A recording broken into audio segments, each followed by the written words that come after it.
The Prophet ﷺ said, سَيَأْتِ زَمَانٌ عَلَى أُمَّتِي. There shall come a time upon my ummah, upon my nation, upon the people who follow me, upon the people who believe in me. They call themselves Muslims and believers. My ummah, when their prayers are not prayed correctly,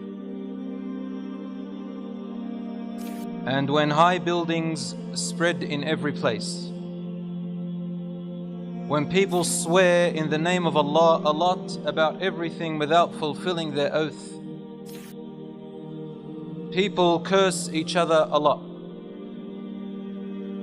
bribery and adultery prevails, people neglect the hereafter in order to buy the luxuries of this world in exchange for the hereafter.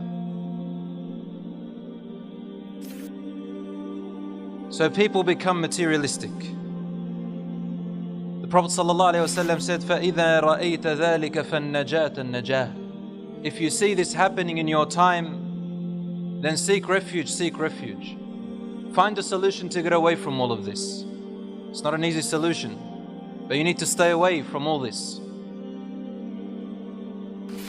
In one other hadith, a man said, Ya Rasulullah, what is seeking refuge? How do I seek protection? What do you mean by that? And Rasul ﷺ gave an expression like this. He said, by adhering to your house and keeping your mouth shut and hold your tongue and hand from doing unlawful until death comes to you.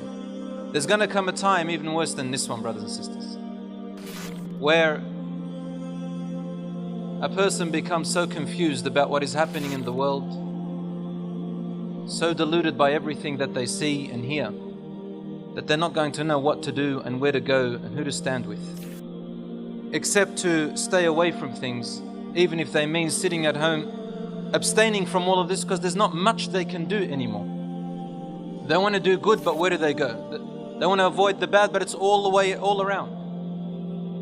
I heard a lot of young people say to me now, why does Islam say everything is haram, haram, haram? This is not true. Islam does not say everything is haram. But when there's so much haram around us and corruption, Islam looks like it's forbidden everything. But because we live in a time where the Prophet ﷺ told us that sins will be taken lightly and that modesty will be very invaluable, which leads us to that human life becomes invaluable. Human life becomes invaluable.